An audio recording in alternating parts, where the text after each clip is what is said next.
Shalom jemaat yang dikasih Tuhan, kiranya berkat Tuhan selalu melimpah dalam hidup kita. Hari ini saya akan menyampaikan firman dengan judul Memasuki Tahun Baru dengan Iman.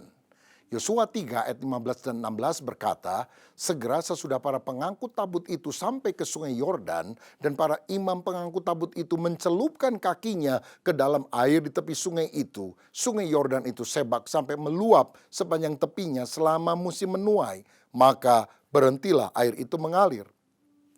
Air yang turun dari hulu melonjak menjadi bendungan jauh sekali di dekat Adam, kota yang terletak di sebelah Sartan. Dan air yang turun ke Laut Araba itu, yakni Laut Asin, terputus sama sekali. Lalu menyeberanglah bangsa itu di tentangan Yeriko. Saudara sekalian, setiap kali kita memasuki pergantian tahun, ini ibaratnya bangsa Israel yang sedang berdiri di tepi sungai Yordan untuk memasuki tanah Kanaan. Di belakang itu ada padang gurun yang telah mereka lewati dengan segala tantangan, kesulitan, tapi juga mujizatnya. Dan di depan kita ada tanah perjanjian, yaitu tahun yang baru, yang penuh dengan harapan, tapi juga penuh misteri dan tantangan yang belum terlihat. Nah, kisah orang Israel menyeberangi sungai Yordan mengajarkan bagaimana cara terbaik untuk kita bisa melangkah maju dengan iman yang teguh kepada Tuhan. Bagaimana kita bisa memasuki tahun depan dengan penuh kemenangan? Ada beberapa hal yang kita perlu miliki. Yang pertama, iman akan kehadiran Allah. Alkitab berkata, para imam pengangkut tabut itu adalah orang-orang yang pertama kali mencelupkan kaki ke dalam sungai Yordan itu sampai sungai itu terbelah menjadi dua. Di sini kita belajar bahwa orang Israel harus fokus pada hadirat dan pimpinan Tuhan yang dilambangkan oleh tabut perjanjian itu. Mereka jangan fokus kepada sungai Yordan yang sedang banjir, tapi fokus kepada para imam yang mengangkut tabut tersebut. Nah saudara, itu sebabnya untuk melangkah memasuki tahun baru, kita juga harus memfokuskan diri pada Yesus, yaitu fokus iman kita dan bukan pada besarnya masalah seperti sungai Yordan yang sedang banjir. Tantangan boleh datang, tapi kalau hadirat Allah selalu kita minta melalui firman, melalui doa, melalui tuntunan Roh Kudus, maka akan ada petunjuk bahkan jalan keluar dari Tuhan. Sekian tahun yang lampau ada seorang rekan di Bali yang meminta saya berdoa untuk sebidang tanah di pinggir pantai karena dia mau bangun sebuah hotel. Saudara-saudara, setelah selesai berdoa dia tanya gimana kalau saya segera bangun. Saya bilang doa lebih jauh, minta petunjuk Tuhan. Apakah ini timingnya atau bukan. Dia udah siapkan arsitek yang menggambar, dana pinjaman dari bank juga dia sudah dapatkan janjinya. Dan ketika dia mau melangkah, saudara, dia berdoa sekali lagi, ada kegelisahan. Dia doa lagi, akhirnya dia bilang kepada timnya, kita tunda dulu saja. Timnya bilang, ngapain ditunda? Sayang kan semuanya udah persiapannya matang. Tapi dia bilang, tunggu deh. Saya mau minta petunjuk Tuhan. Apakah benar-benar Tuhan berkata ya untuk proyek ini. Nggak lama saudara terjadi bom Bali. Sehingga tingkat hunian merosot. Dan dia bilang, aduh kalau saya bangun. Itu bukan cuma kita nggak bisa selesaikan hotelnya. Tapi usaha utama saya bisa tergerus habis. Dan akhirnya beberapa tahun setelah itu saya juga diundang untuk meresmikan hotel. Tapi bukan di tempat yang pertama, di tempat yang lain. Dan hotel ini sampai sekarang bisa maju oleh anugerah Tuhan. Apapun tindakan yang kita lakukan, hadirkan Tuhan pertama kali dulu. Biarlah hadiratnya, petunjuknya ada di depan kita. Sebab kalau kita yakin Tuhan ada dalam kehidupan kita, tahunnya boleh penuh tantangan, tetapi Tuhanlah yang akan memberikan kemenangan. Satu kali ada seorang suami yang menulis di atas kertas tulisan seperti ini. Tahun kesulitan. Tahun ini aku dioperasi batu empedu dan aku terbaring sekian lama di rumah sakit. Tahun ini usiaku 60 dan aku harus pensiun keluar dari pekerjaan yang aku senangi. Tahun ini papaku tercinta meninggal dunia dan tahun ini anak kami mengalami kecelakaan mobil dan biaya perbaikannya sangat mahal. Lalu dia tertidur dan waktu tidur istrinya masuk kamar dan baca tulisan itu. Diambil kertas yang lain dan dia mulai menulis begini. Tahun ini aku dioperasi batu empedu syukurlah aku tidak sakit lagi. Tahun ini aku pensiun, tetapi aku sehat dan kini aku fokus pada hobi yang lama tertunda, menulis. Tahun ini papaku meninggal, tapi usianya 95 tahun dan dia tidak sakit. Tahun ini mobil kami rusak, tetapi untung anak kami selamat dari kecelakaan tersebut. Dan dia tulis, tahun penyertaan Tuhan. Saudara, cara pandang kita harus berubah. Masuki tahun baru dengan iman akan kehadiran Tuhan. Dan saya percaya tahun depan juga menjadi tahun penyertaannya. Yang kedua, kita harus memiliki iman yang menyucikan. Yosua 3 ayat 5 berkata, kuduskanlah dirimu sebab besok Tuhan akan melakukan perbuatan yang ajaib di antara kamu. Mujizat selalu didahului oleh penyucian diri dan penyerahan total kepada Allah. Allah itu kudus, dia tidak kompromi dengan dosa. Sehingga kalau kita ingin mengalami lawatan Allah, pertolongan Tuhan, kita harus membuang dosa pada pikiran, pada perkataan, pada hati, pada hidup. Saudaraku, mari kita melepaskan kebiasaan-kebiasaan buruk dalam kehidupan kita.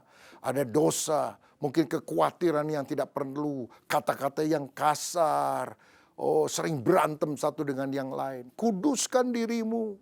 Masuki tahun baru ini jangan dengan kepahitan.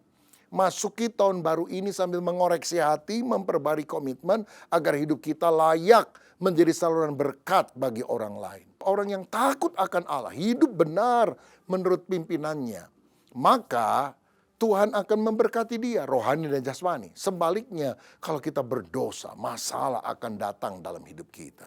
Saudara ingat kisah Alkitab, orang Israel mengalahkan Yeriko yang berbenteng tebal hanya dikelilingi berhari-hari. Tapi setelah itu mereka menyerang kota kecil namanya kota Ai. Dan mereka bilang, pasti kalah itu kota. Ternyata orang Israel yang kalah. Kenapa? Karena ternyata orang Israel menyimpan dosa. Ada seorang bernama Ahan. Padahal sudah diumumkan, jangan ambil harta dari kota Yeriko yang baru kita kalahkan. Itu dikhususkan untuk Tuhan. Tapi Ahan serakah, dia berdosa, sembunyi-sembunyi dia ambil. Dia simpan untuk dirinya sendiri. Kalah seluruh umat. Maka kita dalam kehidupan harus melihat kalau masalah-masalah datang, koreksi diri. Jangan-jangan ada kesalahan kita di mana kita harus bertobat. Dan kalau kita bertobat dari segala dosa, pembaruan, pemulihan Tuhan berikan. Dan lihat keluargamu dipulihkan, ekonomimu juga akan dipulihkan. Saya kenal seorang yang tinggal di Los Angeles, Amerika Serikat. Dulu dia kerja di kasino, kadang suka antar barang marijuana, saudara. Nah, satu kali ketika COVID melanda dunia, dia kan harus berhenti dari pekerjaan-pekerjaan itu. Dia bingung, tapi kemudian dia mulai cari-cari YouTube karena ada instruksi untuk dilakukan vaksin. Padahal dia juga dengar katanya vaksin itu ada 666 nanti jadi antikris. Maka dia cari khotbah pendeta siapa saja yang berbicara tentang COVID. Nah, kebetulan dia mendapatkan khotbah saya yang berjudul, bolehkah orang Kristen divaksin COVID? Saudara, dan dia dengar, dia merasa ini penjelasan Alkitabiah dan masuk akal. Maka dia mengikuti vaksinasi itu. Nah, sejak itu dia mulai dengar khotbah saya dan dia bilang mungkin udah ratusan khotbah yang saya dengar. Sejak itu, saudara, hidupnya mulai berubah. Cara ngomongnya berubah. Dia suka kutip-kutip kalimat-kalimat tertentu dari khotbah saya. Dia cerita sama keluarganya, dia cerita sama teman-temannya. Sampai ada yang bilang, lu udah kayak pendeta nih sekarang ngomongannya. Saudara-saudara. Dan saya percaya firman itu bertumbuh dan mengubah hidup kita. Hidup yang berdosa menjadi dikuduskan. Setelah COVID sudah mulai reda, dia tidak lagi kerja di kasino, nganter-nganter marijuana. Dia kerja dalam pekerjaan lain yang baik, yang bersih. Dan komunikasi dengan keluarganya juga menjadi lebih baik. Hubungan, relasi orang tua dan anak menjadi bagus. Dan hidupnya jadi berkat. Sekarang dia melayani di sebuah gereja yang tidak jauh dari rumahnya. Dan dia menjadi seorang pengikut Kristus yang setia. Kenapa? Karena ketika kita menghadapi tahun yang akan datang, kita harus punya iman. Bukan hanya iman akan kehadiran Allah, tapi iman yang menyucikan. Kalau tahun ini banyak dosa yang kita lakukan, banyak perbuatan salah yang kita lakukan. Tuhan tolong saya memasuki tahun yang baru, biar hidup saya berkenan kepada Tuhan. Yang ketiga, miliki iman yang bertindak. Dikatakan para imam pengangkut tabut itu mencelupkan kakinya, maka air sungai Yordan terputus menjadi dua. Ada perbedaan cara kerja Allah pada zaman Musa dan zaman Yosua. Pada zaman Musa ketika orang Israel dihadang oleh Laut Merah, Musa mengangkat tongkat, lautnya terbelah, baru orang jalan. Sedangkan pada masa Yosua, Yosua tidak mengangkat tongkat, tetapi dia suruh para imam pengangkut tabut yang telah menyucikan diri menjejakkan kaki, mencelupkan kaki. Waktu kaki mereka basah, pada waktu itulah sungai Yordan terbelah menjadi dua. Jadi ada waktunya kita menunggu, lalu mujizat terjadi, kita jalan.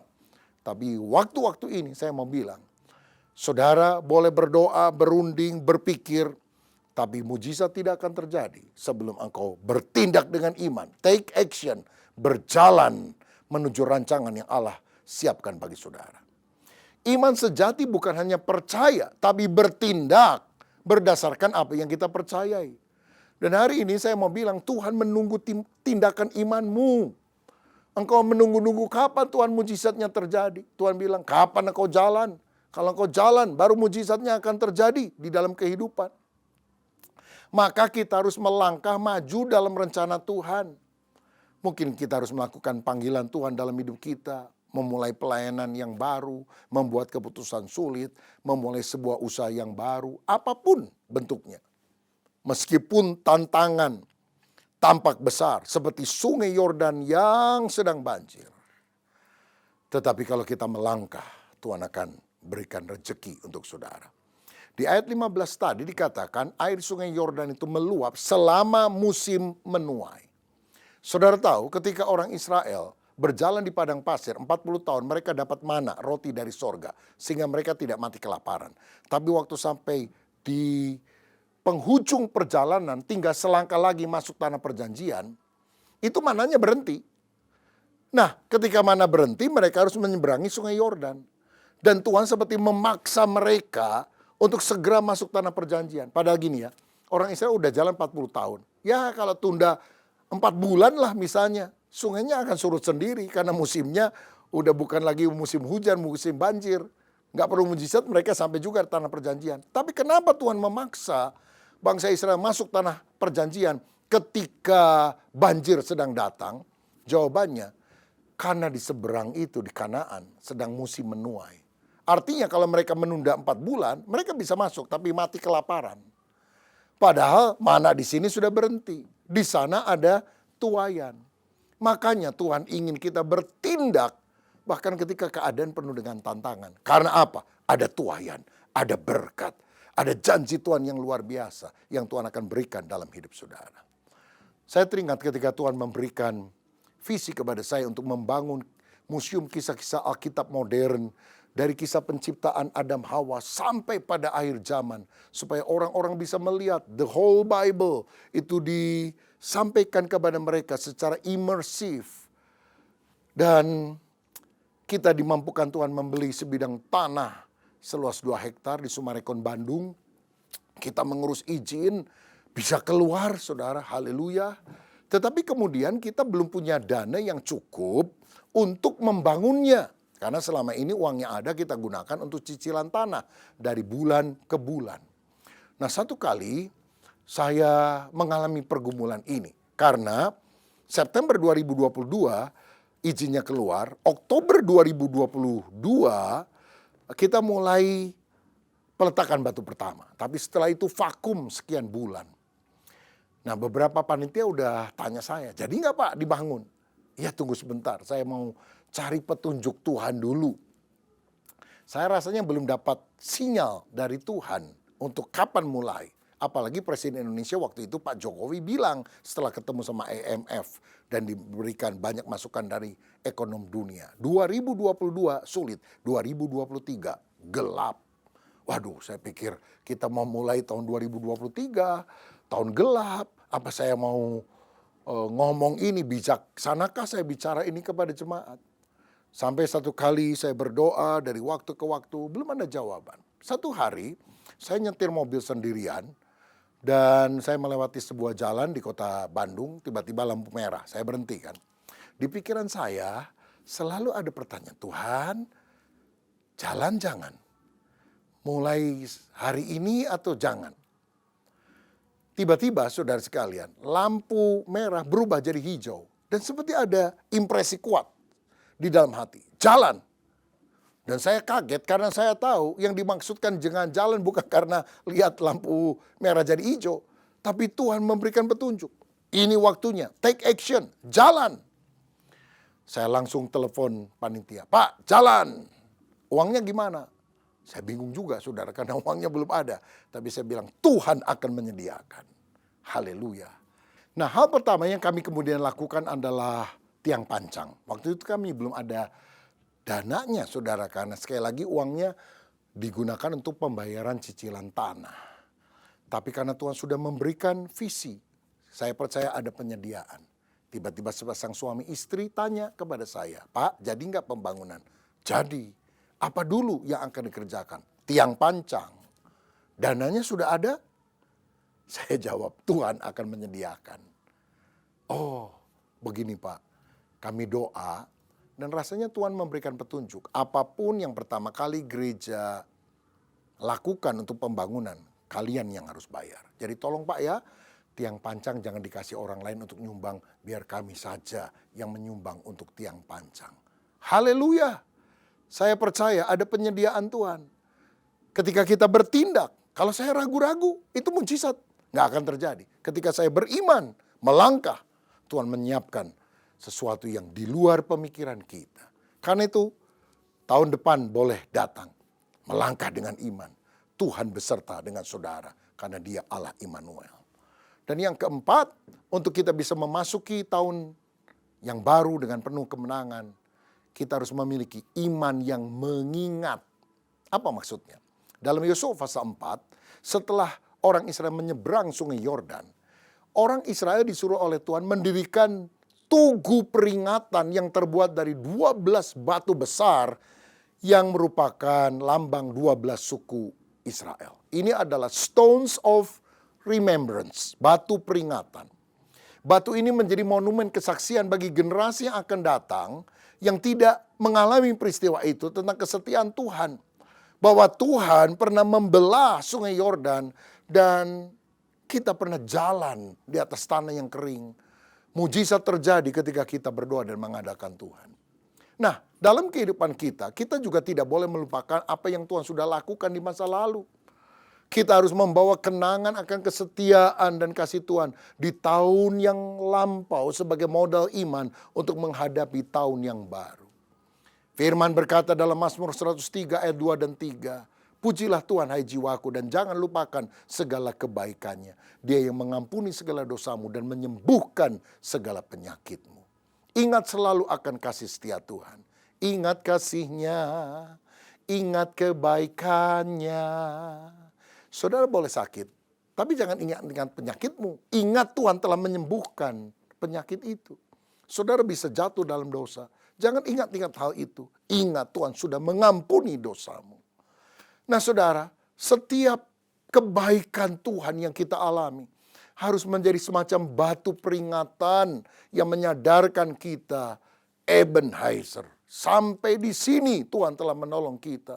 Dan jika Tuhan menolong kita hari kemarin, Dia pasti menolong kita hari ini. Dia yang menolong kita hari ini, Dia pasti akan menolong kita sampai selama-lamanya. Daud pernah berkata, ketika dia akan menghadapi raksasa Filistin yang bernama Goliat, ketika tidak ada orang Israel yang berani, dia bilang, aku yang maju, karena aku yakin Allah menyertai aku. Tuhan yang telah melepaskan aku dari cakar singa dan dari cakar beruang akan melepaskan aku dari Goliat ini. Saudara, ada pengalaman-pengalaman masa lalu yang sudah kita alami tentang mujizat Tuhan, pertolongan Tuhan. Dan ketika ada tantangan yang lebih berat, kita yakin Tuhan pasti beserta dan memberikan kemenangan. Pernah ngalami nggak?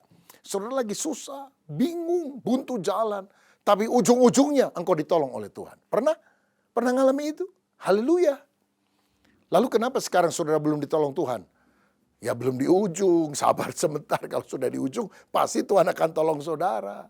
Tapi yakinlah seperti Daud yang kecil melawan Goliat yang besar. Kalau kita yakin Tuhan menyertai kita, maka ada kemenangan.